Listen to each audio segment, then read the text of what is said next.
Ladies and gentlemen, Her Excellency, President Elijah Chloe Labag Perez, President of the Republic of the Philippines. Mr. Senate President, Mr. Speaker, the Justices of the Supreme Court, the distinguished members of the Senate and the House of Representatives, the honorable members of the Cabinet, Your Excellencies of the Diplomatic Corps, honored guests, fellow workers in government, my beloved countrymen, ladies and gentlemen, good day to everyone.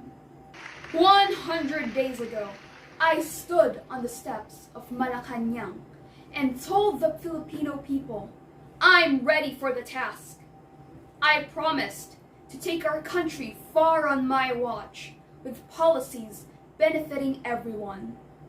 I have sworn to be a leader who will lead by example. I fully understand the gravity of the responsibility you put on my shoulders. I do not take it lightly. I promised not to disappoint my countrymen. Our central task is to do our best to establish economic growth and development. Through our long-term economic plan, we are slowly getting back on our feet, generating growth, creating jobs, clearing the deficit, and offering the Filipino people the security they need to get on in their lives. I am determined that we will build on this foundation by cutting taxes, reforming welfare, and increasing minimum wages.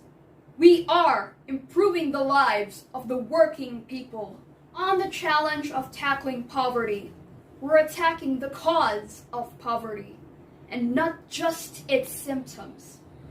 The COVID-19 pandemic created a big impact, not only in the economy, but to the lives of every Filipino, especially those who belong to the vulnerable sector.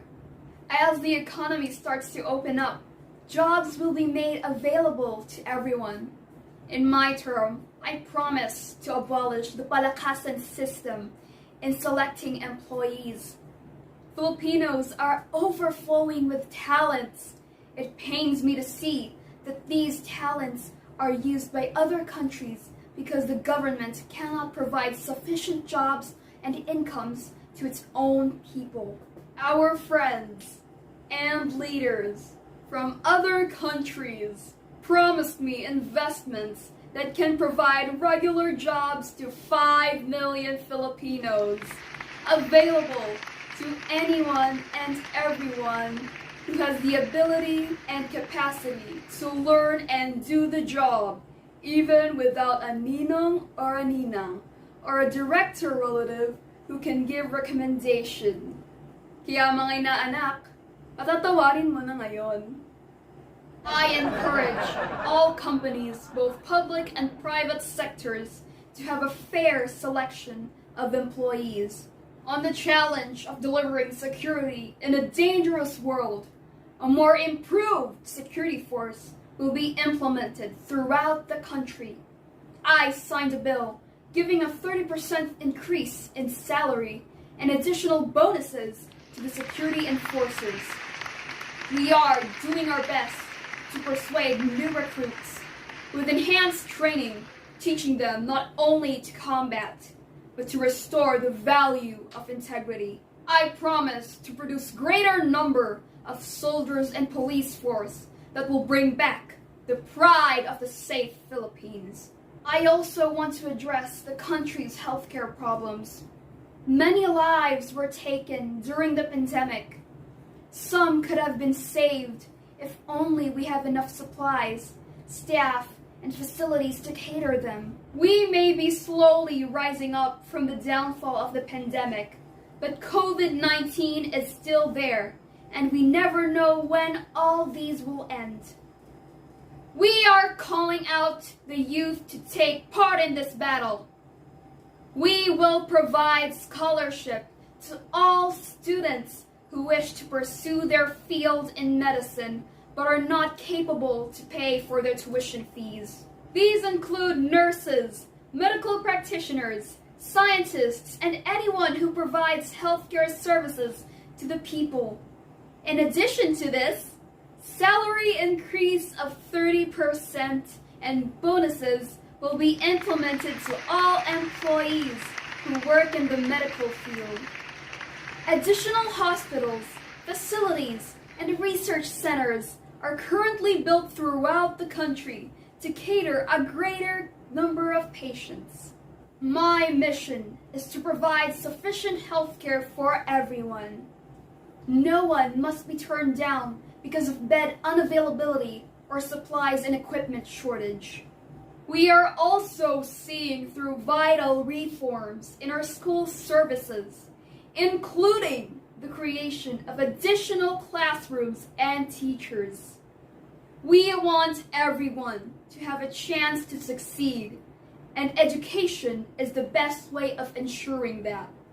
This means schools with strong standards and discipline, offering our children a firm foundation for future success. I profoundly believe this is the right direction for our country, because I want teachers, not bureaucrats deciding how best to educate our children.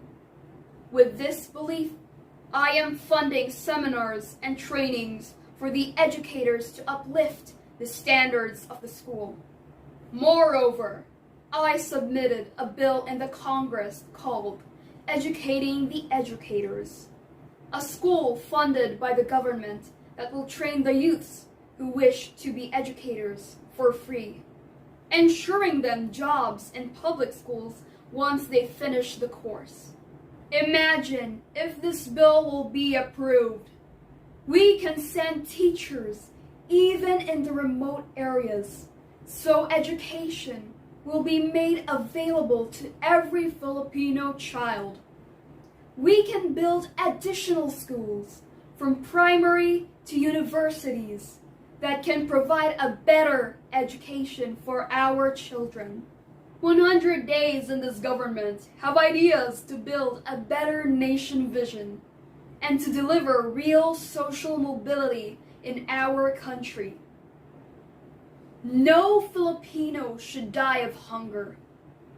No Filipino should be deprived of education and health care. We will not waste a second in getting on with the job, supporting working people, and delivering the prosperity and security on which our future depends. Thank you, and God bless the Philippines.